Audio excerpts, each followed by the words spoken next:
Hey, everybody. Thanks for joining us for our July Public Media Innovators webinar. I'm Chad Davis, co-founder of Public Media Innovators, also Chief Innovation Strategist at Nebraska Public Media. Also want to introduce my co-founder, Amber Samdahl. You want to say hi, Amber? Hi, everybody. My name is Amber Samdahl. I'm Director of Design Innovation at PBS Wisconsin, and excited to have you all join today. Cool. Amber's going to post some links for this particular webinar. Since it's policy based, we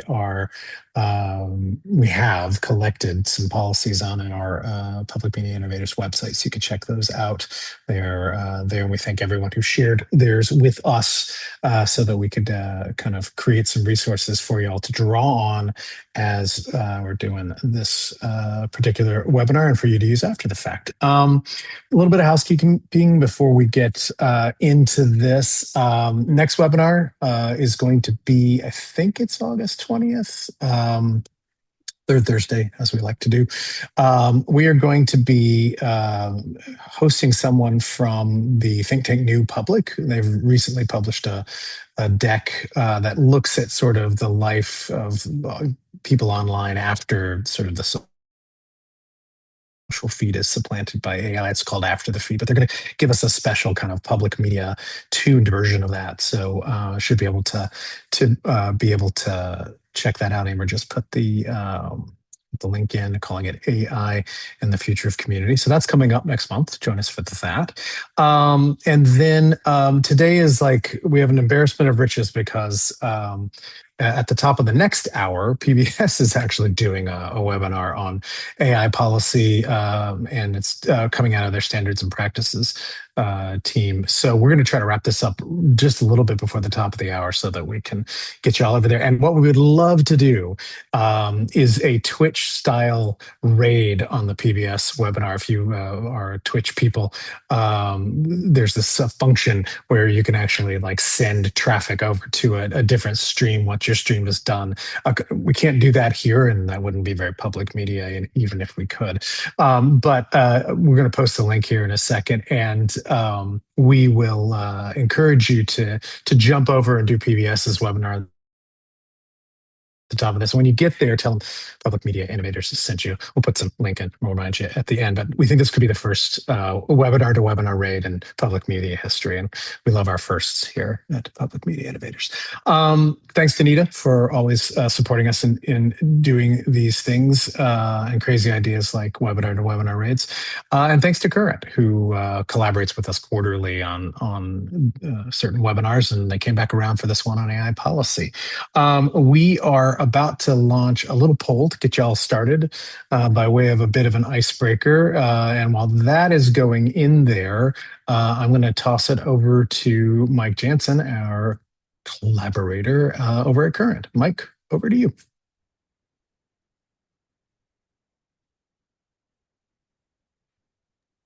You're muted, Mike. Sorry about that. Yes, hi, thank you. And yes, please take this poll so we can get a bit of a pulse on where everyone is with AI policies at their stations. So I'm Mike Jansen, digital editor for Current, and thank you to all of us for joining us today. Really great to have you. No matter what your station or organization is doing with AI, it's becoming increasingly important to have an AI policy. Employees need guidance on how to use AI in ways that protect trust, accuracy, and your organization's reputation.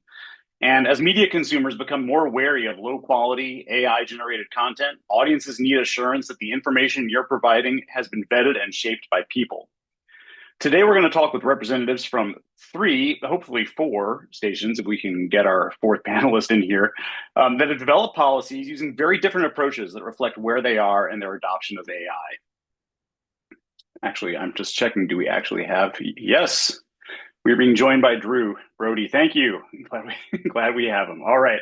So we do have 4 stations represented. We have Drew Brody just joining. He is the Chief Operating Officer at Chicago Public Media. Margaux Maxwell, Director of Platform and Product for Oregon Public Broadcasting. Maggie Ryan, Contributing Editor for Little Rock Public Radio in Arkansas. And Kyle Vernier, Senior Managing Producer at Detroit PBS. So before we start the discussion, let's have a look at the poll results. Where are stations in developing AI policies? It's pretty all over the place. Interesting. About 21% say they haven't started. 21% exploring whether to create one. Okay, interesting. Good to see that. All right. So let's get started with our conversation. Let's start with Maggie at Little Rock Public Radio. Your station moved quickly to develop a policy once your staff started talking about using AI. What made you feel that the newsroom needed a policy before experimentation with AI went any further? Hey, Mike, thanks. So first, we really wanted to get ahead of these systems before they became more widely adopted, and we wanted to be very clear about how we were going to use AI if we were going to use AI as a newsroom. We were a very small newsroom at the time. We had 4 people in the newsroom, so we really wanted to do this in a way that one kept everybody on the same page about how the technology was being used, and also maintained this relationship of trust and transparency that we have with our audience as a public radio station and as one of the larger public radio stations in our state. We didn't want to do anything or risk doing anything that would jeopardize that relationship of trust and transparency with our listeners, or with other newsrooms that we collaborate with. Drew, what prompted Chicago Public Media to create a policy? Yeah, when I first came to Chicago Public Media in November of 2024, there was no policy at all. There was a one line in our handbook that said, if you are interested in AI tools, talk to your supervisor. And this was getting to be a problem because our supervisors would come to the leadership and say, what am I supposed to say here? So we were sort of in a doom loop of no answers. And it was getting clear that we needed to have a policy that would protect, that would both be audience facing, so that we could help our audience understand where we do use AI and where we would draw the line, and also to have the internal conversation. We just hadn't had these talks as an organization about how everyone feels about AI, where they think that line should be in their work. People were starting to experiment in little pockets. I would say mostly on the business side and less so on the editorial side. And we felt like we needed really to have the conversation and then to have really clear guidelines about the work that we would do involving AI, so that we could be super honest and super transparent with our audience. Kyle and Margaux, were your reasons similar to those, or did you have a different trigger? Kyle, why don't you go first? Yeah, I mean, our reasons are very, very similar. I think we had staff that you could kind of tell were, experimenting with it, but we didn't really have like a full understanding of like what people were doing, and we wanted other policies were starting to come out around the time we decided to develop ours. And so we thought, well, this would be a good way to help guide what people I think had questions about what is appropriate use of it, and so creating a policy, I think, helped us inform the staff about the ways that they can use it. Margaux?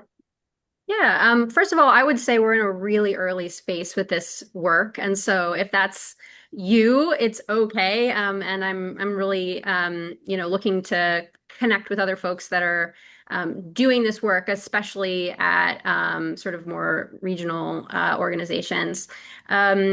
I would say that we, obviously with the explosion of generative AI, and I think with AI coming into the public consciousness in a new way, with, obviously some of the marketing that was done around ChatGPT and Anthropic, right. We really saw a need to approach this kind of from the newsroom first. And so I really worked closely with our news director, and some of our editorial leads, and we also organized this cross-functional AI policy group to shape and continue to shape this work. And we really saw a need to start with the newsroom, to really build that trust, and also to really start with a statement of values, which is, I think, kind of where we are, just so we can sort of be clear on that. And, once we're aligned on those values, I think it gives us room to then have those internal and external, conversations that we need to have down the road. So that's sort of where we started from, is sort of, our editorial work and our values, and kind of bringing our cross functionality in as we start shaping that. Let's talk a bit about the processes, because y'all took different approaches to pretty different approaches to how you developed your policies. Drew, Chicago Public Media took a more formal process with an oversight committee, input from many departments. What did that process help you resolve that a simpler process might have missed or overlooked?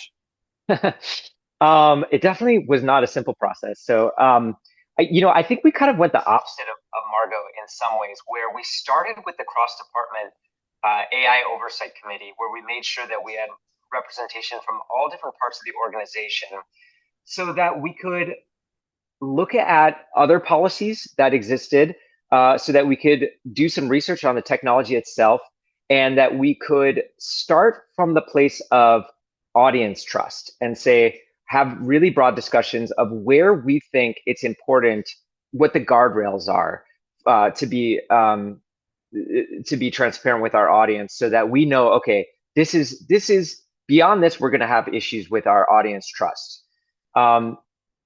We worked a draft of the policy from there. We also did a survey of the entire organization to get some feedback and to understand their concerns and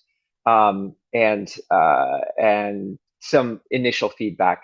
But we created a draft policy from there, and then we went back to some of our major stakeholders, including our unions. We went to the editorial team and the newsroom to then have deeper conversations of, here's where we think the guardrails are. Now, let's talk more deeply about your work and how that fits into this overall policy, and move some of the boundaries based on those concerns. So our first thought was the committee was really for audience trust. We're then going to have a separate working group within the newsroom itself in order to be a little more granular about the day-to-day. How does this actually affect the work that you're doing in the newsroom? And then one other thing that I think was important for us is we have split policies. So we have a business side policy that's really focused on information security and privacy, and are these tools trustworthy? Are they protecting our information? Are they using our information to train their models? And so we have a sort of use case and technology specific approach on the business side, whereas on the editorial side, it really, really was about protecting the humanness of our work, defining exactly which parts of our work need to stay human and completely human, and which parts we think we could benefit from some of the AI tools that are out there, while protecting audience trust. So that sort of bifurcated approach helped us make policies that made sense for each part of the organization. Maggie, Little Rock moved faster, and you use a template created by the Poynter Institute for newsroom AI policies. What made that approach workable for the station? Yeah, so like I mentioned, we have a really small newsroom, and so as all of our reporters were already doing 5 million other tasks. So the time we were developing this policy, no one really had time to sit down and go through and like craft something from scratch. So having a template from Poynter that was already built and kind of gave us a framework to have a conversation and like ask the questions of like, how are other stations or other media organizations using this technology? What conversations might they be having? That helped guide our discussions as a newsroom, and one just helped us be a little bit more efficient with our time, and not having to sit down and go through every single AI technology that we could use, but really just say, here's a few that other stations are using or other organizations are using. Here's how they might be using it. What are we comfortable with as a newsroom? What are we comfortable with doing? And that allowed us to create a policy, I think, within about a week of starting that conversation. And we immediately had something to put online, to put out there, so that going forward, if we had any questions about AI in the newsroom or from our audience, we would have something to point to and have something to kind of guide those future conversations. Margaux, OPB's policy is is more concise, I would say, and based more on principles than some of the other policies we're talking about today. Why did you decide to take that approach? Yeah, I think so. I mean, first of all, we formed this cross-functional AI policy group, which had representatives from kind of different functions around the organization.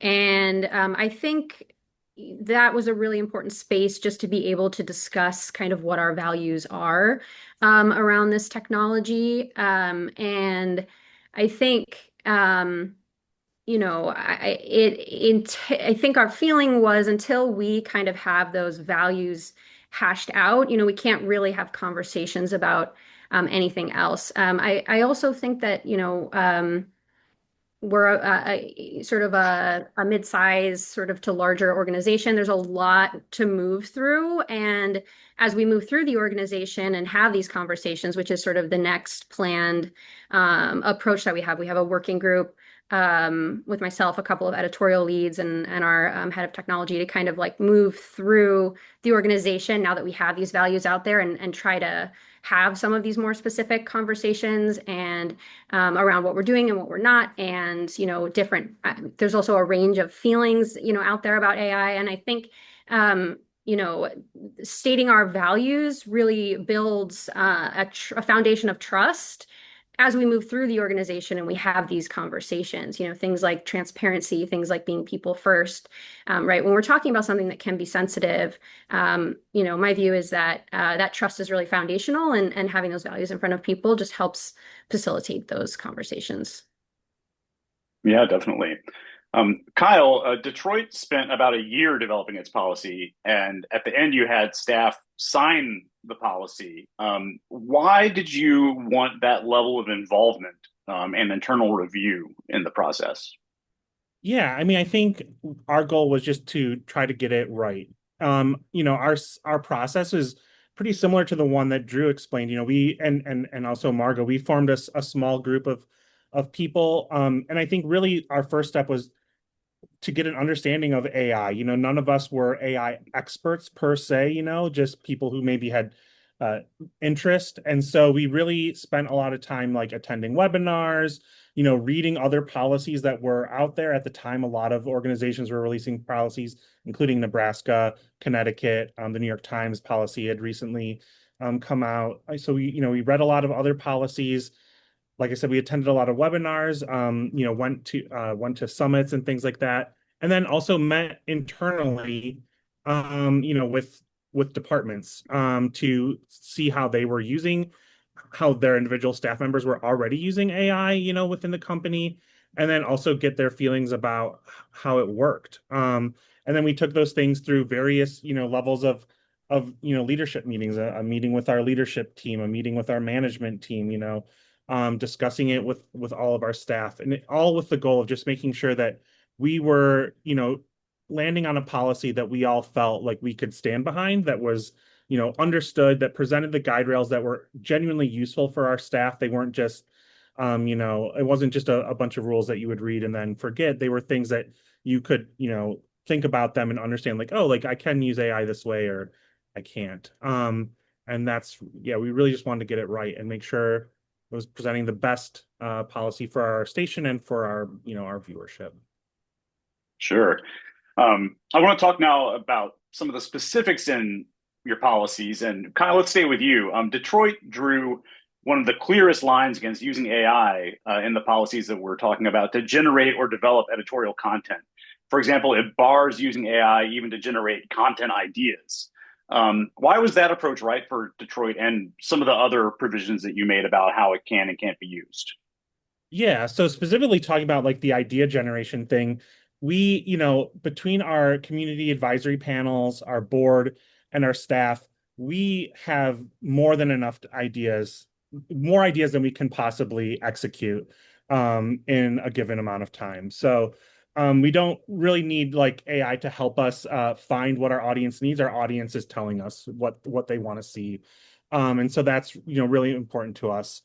But then from the other side, thinking about using it in content, I think, something that, having a system, I think the thing with AI when you're using it in content is that it requires a lot more you really have to scrutinize it. It's it's an unreliable narrator. And so I think, any sort of like savings that you might be getting on one side, you have to, you're more than getting it on the other side. And our team is, focused on doing things, according to the PBS standards, journalistic standards. And so we just really found that we didn't need the tool there. They're already doing it, and it's adding a layer of, review and approval and that would just be adding to our process. And so our process works as it is in terms of like developing content. And the benefits that AI might bring to it just don't outweigh the extra, work that it would need to properly vet all of that content. Drew, Chicago Public Media landed somewhere different. For example, AI can be used for brainstorming headlines, coming up with synonyms when you're writing, but it should not be used for drafting or writing content whole. How did you arrive at that distinction and the other provisions about what's permitted and what isn't?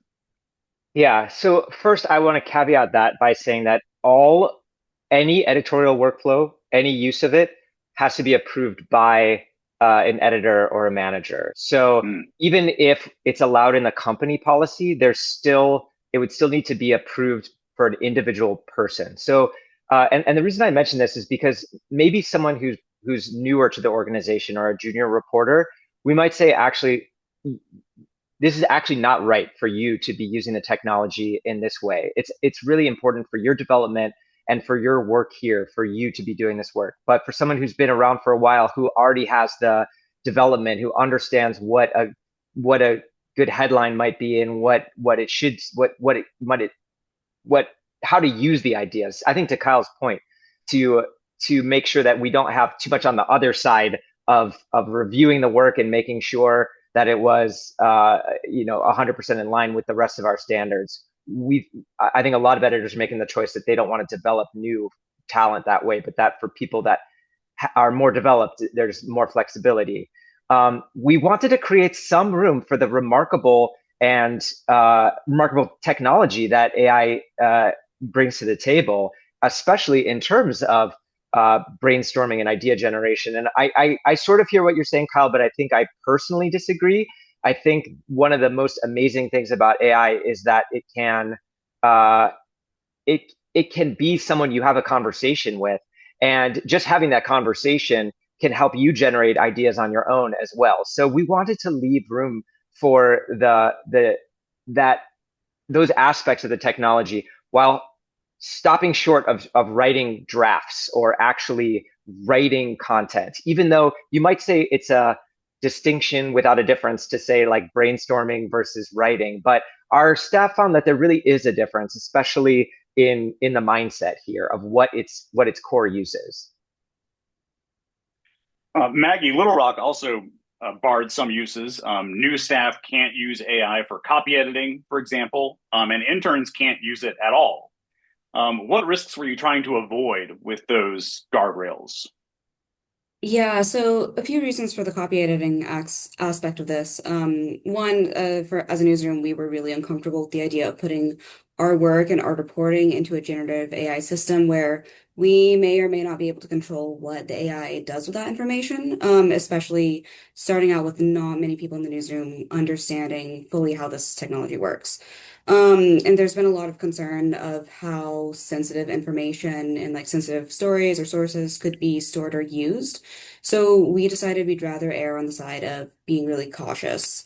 And we also have in our policy that anything we do like put into or pull out of AI must be reviewed by a human copy editor anyway. So we didn't really see this as using AI as a copy editor as a time-saving tool, because on the other end, there would still have to be a human copy editor.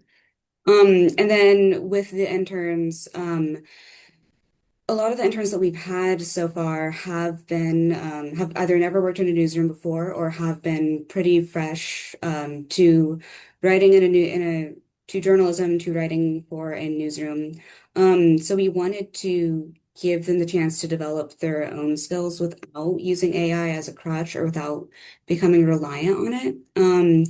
Also, it's this huge complicated thing we are not even 100% sure how we're going to move forward with it or what it will become in the future. So again, we wanted to err on the side of caution and not tackle that beast head on with interns that are probably only going to be here for a couple months.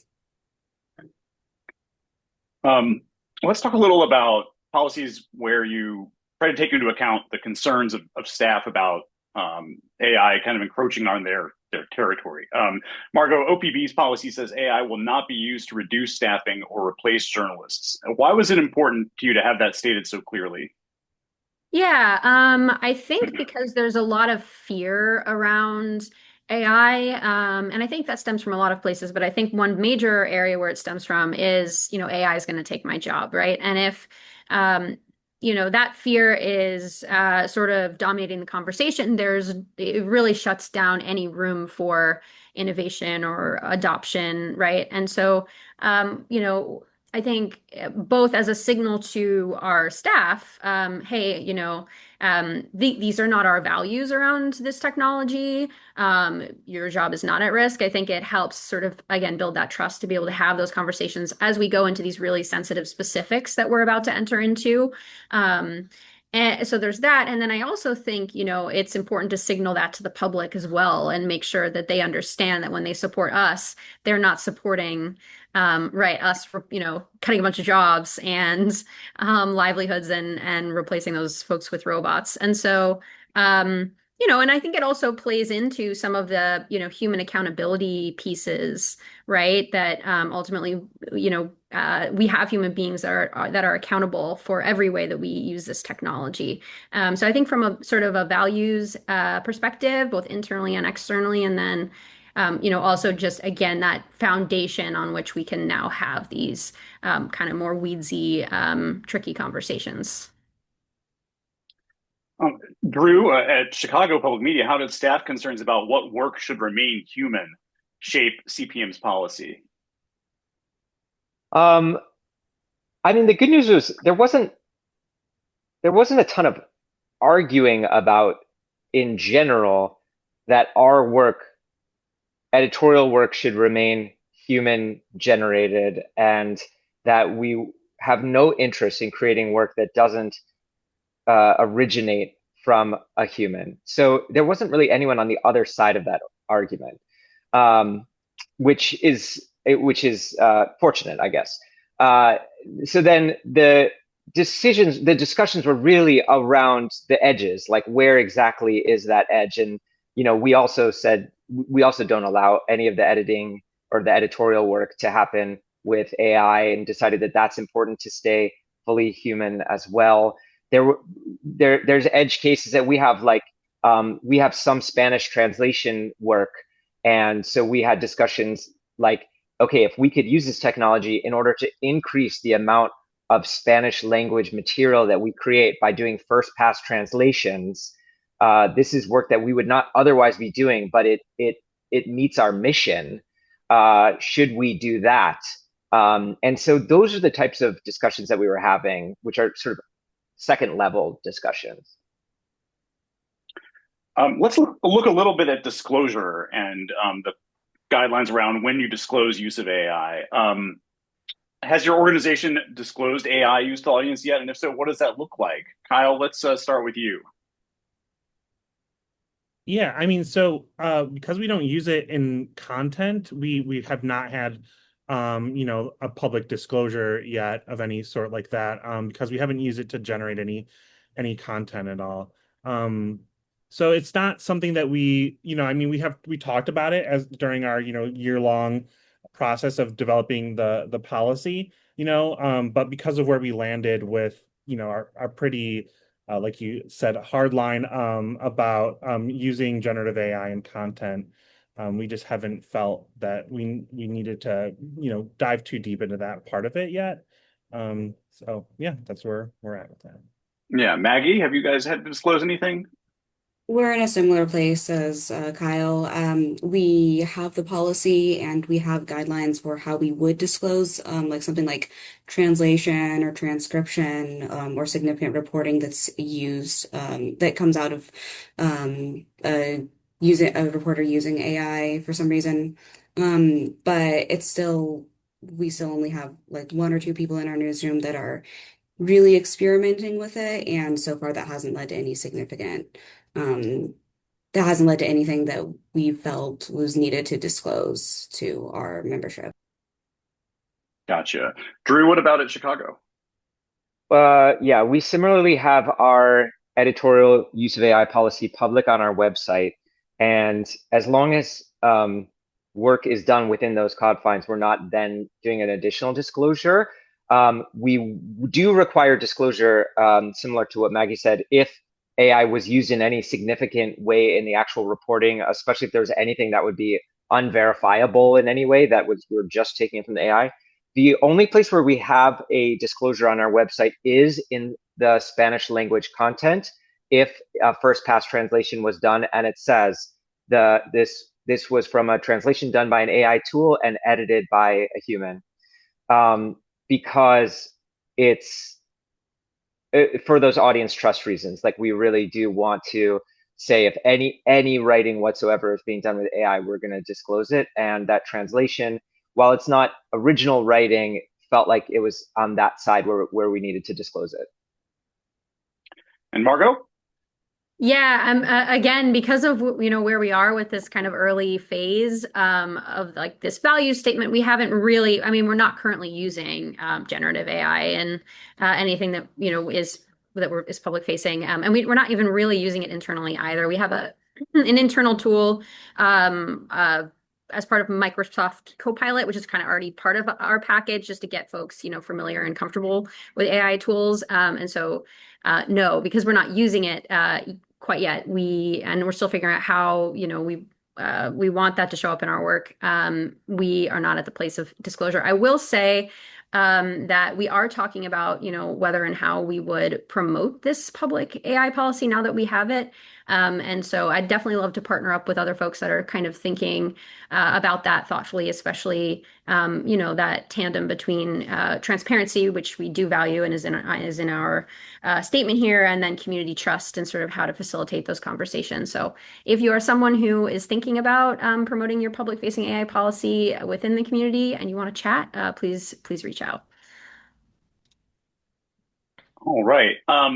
Well, we're going to try to end a little early to let people get to that next webinar as we were discussing. I want to make sure we have time for questions. So I want to get into the chat a bit here and throw some of those out. We had one from Emily Colby. Do any of you have a set cadence for how frequently you review and update your AI policies? And how are you thinking about what updates might be needed? I think that's a great question. So let's start with Maggie on that one. Yeah, we haven't updated our policy since we first published it back in December of last year. We did just add a couple new staff members in our newsroom recently, and we are expecting to hire another person before the end of the summer. So I and our news director have been talking about when we want to start that set kind of follow-up conversation of bringing the new people on board with this policy, making sure everybody is aware and up to date, and also talking about if anything from the policy that we currently have published online needs to be changed or needs to be added. But right now, because it's again not being used very widely, or either very widely or not at all in our newsroom, it hasn't been a priority for us to kind of go back and check in so far. Drew? Our AI Oversight Committee meets at least quarterly, but we've actually found reason to need to meet more for issues that come up. On the business side, we have a process where people can submit a request to have a tool and use case reviewed, and then that goes to the IT team, and they review the tool for security and privacy. If they greenlight it, that goes up to the AI Oversight Committee to just make sure it's in line with our overall policies, and then we add that to our list of approved tools and use cases. So that happens. It's not on a regular cadence, but I would say maybe once a month or once every 2 months, someone's submitting a tool that they're interested in. On the editorial side, we have not updated it since we published it. The newsroom is currently now going to be starting a working group to actually dig into their day-to-day usage, and they might pop up recommendations to the oversight committee to review, but it's not we'll update it as needed.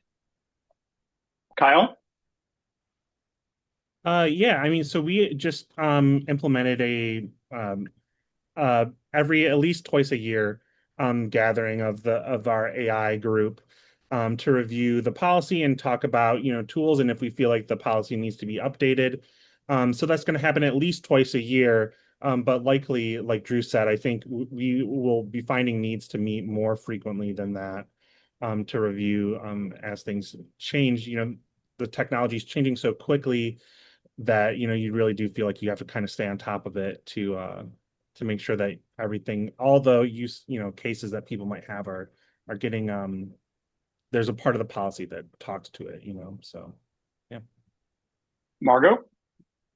Yeah, so right now our forum for that is the AI policy group. I imagine it will tighten up a little bit. Right now it's pretty broad, especially as we were having this sort of broader values big conversation. And ultimately I think we'll need to identify a smaller group to kind of get that, gather up that feedback from across the organization and continue to update it. And as the technology itself evolves, in addition to our use of it, like I said, our kind of next steps are we're going to move through the organization, and then we kind of have some ideas for, we're starting with our internal tool, potentially building like a policy bot, an internal tool that helps people sort through OPB policies, something really low-hanging fruit in that area. Then potentially a more product development use case. So one thing we've talked about, and it's not decided, but one potential is, personalization, right? Recommendations are things that people have been getting for a long time from newsrooms. It's not a shocker for audiences to be getting recommendations based on first-party data. We just sort of have a new way of doing it with vectors and embeddings and those things.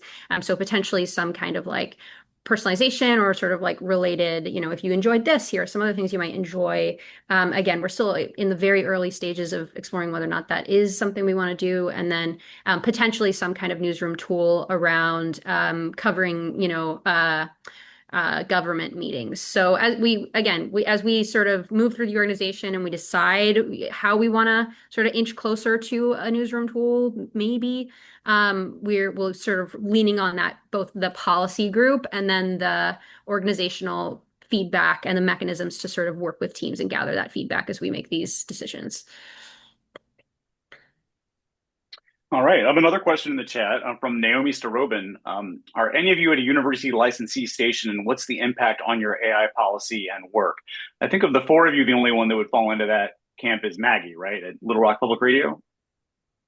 Yeah, so we are licensed to the University of Arkansas System Board of Trustees.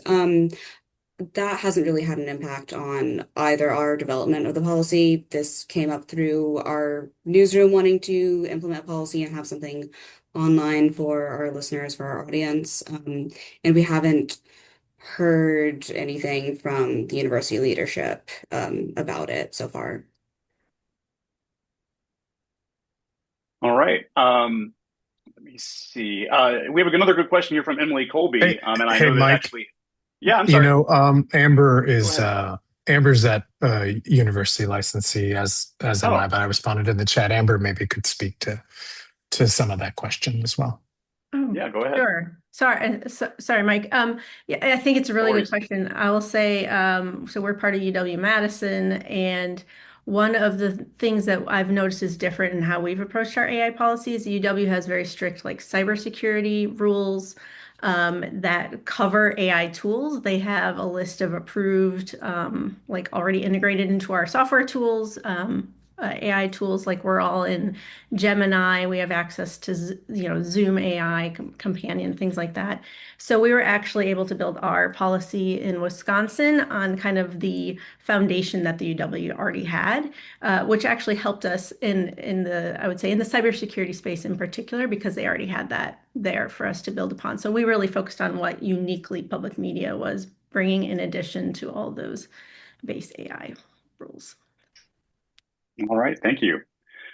We had a question from Komal Trivedi. Interested to learn more about the vetting process you've been using for the AI technologies you implement use of. How did you define that? And was there a framework that you use in order to feel that you have securely vetted the technology? Anyone able to take that one? I could say that our IT teams do this, and they basically they're checking to see, is our information being used to train models? Do they explicitly say that they're not used to train models? And so anything that is, we don't allow, at least not for anything that's work related, or anything, you know, proprietary whatsoever. And then yeah, and then we have certain guardrails around even for things that are not used to train, about aspects of their privacy policies and other pieces there. But mostly it's about the security of the data that we're uploading. Anyone else? Okay. This one I know applies to Oregon Public Broadcasting. This is another question from Emily Colby. Did any of your newsrooms consider AI's environmental impact, and how did that factor into developing your policies? That's actually explicitly mentioned in OPB's policy. So Margaux, do you want to take that? Yeah, so the language we have is we acknowledge the environmental impact associated with the use of AI systems and commit to being mindful of resource efficiency in their application. And again, because this is a foundation on which we're going to be having both internal and external conversations, I don't think that we've entirely worked out what that looks like. I think again, it's about the commitment that it will be part of those conversations as we make those decisions. Something that I can foresee that is not on our specific roadmap at OPP at all yet is, or going back to, the personalization example, like if we were to, build some tool with that, and we were to go through ChatGPT's API, for example, right? Considering that tool over another in order to build that out using that first-party data. Our commitment here is really that, those considerations would be part of the conversation as we make those decisions. I don't remember that anyone else's policy mentioned that explicitly as yours did, but did anyone else consider this behind the scenes that you'd want to chime in on this?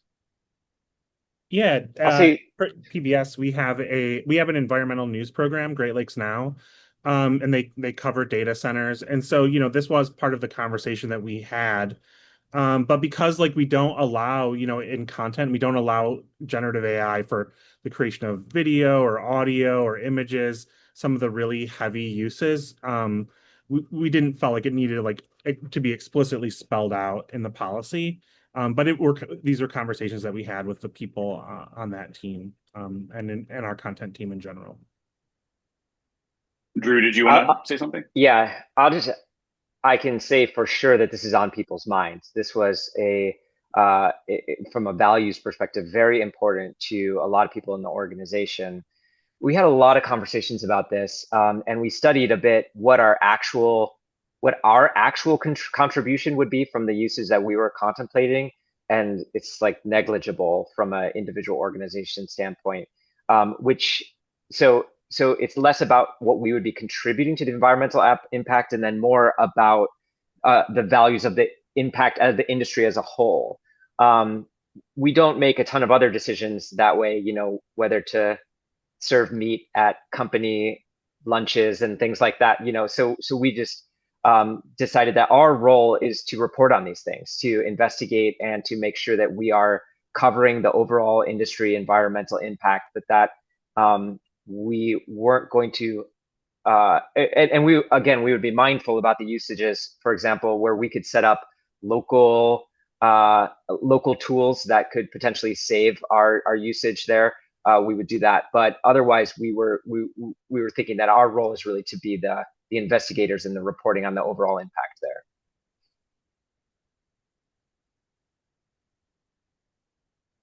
Mike, I'll just jump in here real quick. It's something that we actually wrote into our new policy as an appendix, and I'll just stick that. Hopefully people can get the link there for that.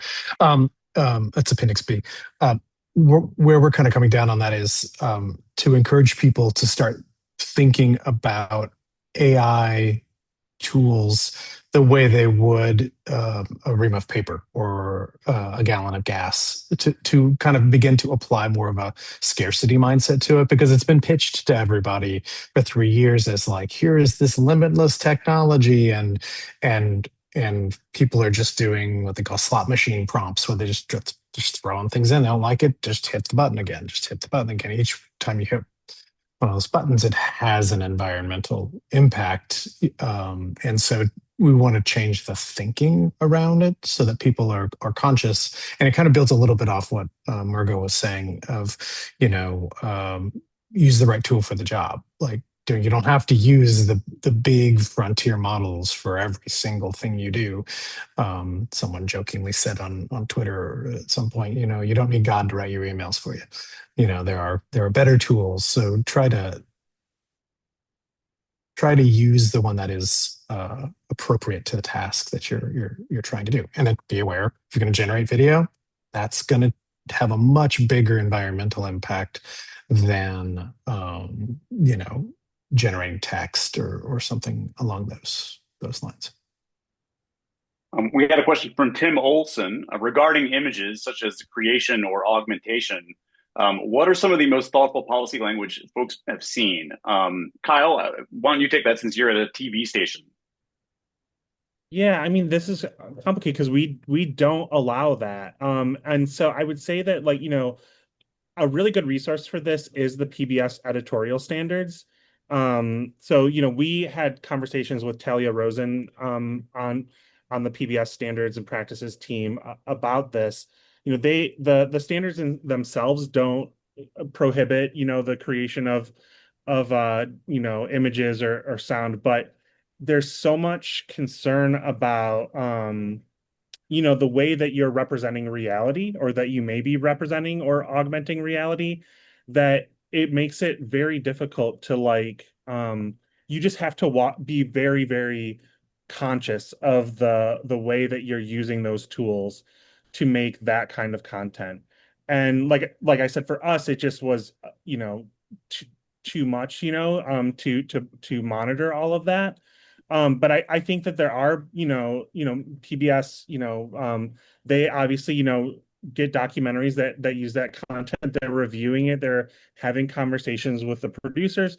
And they include conversations like, what is the prompt you use to generate this image? Or what is the prompt that you use to alter this image? So asking the producers to maintain those records so that you can, vet that, it's something that you think is still representative of the truth. And so I think like that, it's a good resource. The PBS standards are a good resource for looking at how to properly do that. But I think it's a lot. I think it's a lot to take on. And that's why we decided, not to. Has anyone else considered this in particular? We also do not allow almost any generative AI in image, in visual content. The only thing that we do allow is if there's some sort of illustration and they need to create assets for that illustration. So, generate like a background or a shape or something like that. But that's it. Nothing that could be mistaken for original photography. Nothing that is representing a real person, place, building, location. Anything that could be taken as real is not allowed by our policy. Anyone else? Drew, can I just ask a follow-up? Is the line you're drawing, because we've talked a little bit about this here at our station, is the line you're drawing kind of like faking or imitating reality? Like if it is animation, if it is... It's both. Yeah, so if it's not trying to... It's that, and also even in non-realistic things, we can't generate like a completed abstract image either, like only assets in that image. So even for something that's not reality, but that's the hard line, is like anything that could be representing reality is not allowed by the policy. Just one last question. Emily Colby asks, what do your policies say about on-air disclosure? Does anyone have any kind of, I don't remember discussing that with anybody, but any provision that you will discuss this on your airwaves or on broadcast?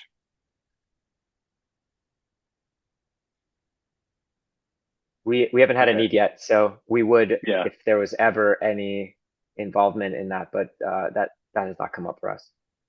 gotcha. But they are, you all have posted them on your website, right? Or you're going to, I believe. Yes, yes. Okay. Great. Well, we are getting very close to the top of the hour, and I know that we want to try to bring We things do. to a close a little Mike, early.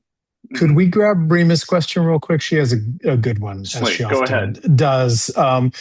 She specifically talks about the fact that she uses AI to help with writing because she's dyslexic. So AI is an accessibility tool, and so that helps with grammar, spelling, sentence flow, which all of that makes sense to me.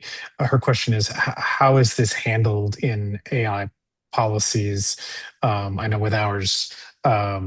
We don't allow for inventing of quotes or things like that, but we do allow the use of AI for writing in many instances and editing. It's just not there for kind of changing your words after the fact, that sort of thing. I don't know, Amber, if you guys are in a similar space, but Yes, very similar. I'd be curious to hear if others have explored that. I would say for grammar and spelling, there are tons of tools that people have been using for a long time, even built into, and Word or Google Docs that would correct spelling or grammar that I don't think would be considered generative AI. I think I'd have to know more about what you mean by sentence flow. I'm not sure what that would encompass, but that would potentially be on the wrong side of our policy. But for accessibility reasons, maybe there would be some discussions about it. But the sentence flow part makes me nervous. I think certainly your HR departments, just to say this to everybody who's tuned in right now, your HR departments probably would have thoughts or comments on accommodations. Yeah. And things like that. To me, that makes sense that, hey, maybe there are exceptions for these sort of things. So I would just add, for us, we talk yes, a lot please. about internal disclosure too, sharing with others the tools you're using just helps open up that transparency. Yeah. Even internally is important. One thing I've seen just to that point on the business side, where there's a lot more experimentation happening here, is people have gotten a lot more comfortable saying, hey, I took the notes from our meeting and I put it into our enterprise ChatGPT, which is allowed by our company to sort of summarize, or to help me put an FAQ together or something like that. And I think it's been helpful, and it's helping people in the organization see what's possible and ways to be more efficient in some of the work they're doing, especially some of the, I would say, lower value, higher time consumption tasks. And there's a lot of openness about that, and it's nice to see people saying, here's how I did this thing, review it, because then it tells me also, okay, I need to read this as if this came from AI, and I need to look at that a little bit differently and assume that other person has been, then assume that it came from that person. So I do think, as a rule, even for things that are allowed in a policy, it's great to be open and transparent about how you're doing things for the people that you're working with. All right. Well, I think we're going to be wrapping it up, and I just want to say thanks to everybody. This has been a great discussion. There's lots more we can get into, but I hope this has been helpful to everybody. And check out those policies we shared if you would like some examples of what these stations are doing. Chad? Amber, you want to bring us home? Sure. Thank you. First, thank you to all the panelists for your time. Really appreciate hearing all of your different perspectives and different approaches.